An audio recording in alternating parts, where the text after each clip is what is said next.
Entro fine anno saranno recuperate tutte le prestazioni sospese causa Covid, almeno questa è l'intenzione della Regione Veneto. Allora, noi abbiamo varato un paio di settimane fa il provvedimento per il recupero delle liste d'attesa, recupero di tutta la specialistica che era stata sospesa, ricordiamolo, la specialistica ambulatoriale a 30 e a 60 giorni e anche gli interventi programmati chirurgici delle lezioni che erano stati sospesi. Anche alcuni screening che sono stati sospesi, oppure le persone durante le fasi in cui il virus era molto forte non rispondevano anche alle chiamate per quanto riguarda gli screening diretti rispetto alle comunicazioni, alle lettere che noi inviamo. Quindi abbiamo un po' tutte queste categorie da recuperare. Le USL entro il 30 di giugno ci hanno presentato i piani, li stiamo valutando e quindi sta iniziando anche questa fase di recupero molto spinta, perché vorremmo e dobbiamo recuperare tutte queste prestazioni che sono circa attorno ai 500.000, tenendo conto ambulatoriale, chirurgiche e screening,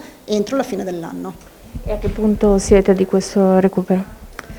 Hanno iniziato, stanno recuperando, so che anche le sale operatorie, quindi l'attività chirurgica si sta programmando molto bene. È chiaro che anche in questo caso noi scontiamo poi sempre la mancanza di professionisti e quindi di medici da parte specialistica, perché noi possiamo far funzionare bene le sale operatorie e recuperare anche tutte le attività di elezione che erano state programmate e poi sospese, ma abbiamo bisogno degli anestesisti, abbiamo bisogno insomma del personale che non sempre, lo sappiamo, questo è un problema insomma conosciuto e annoso, ci sono e li troviamo. Poi c'è il problema che adesso inizia il periodo delle ferie.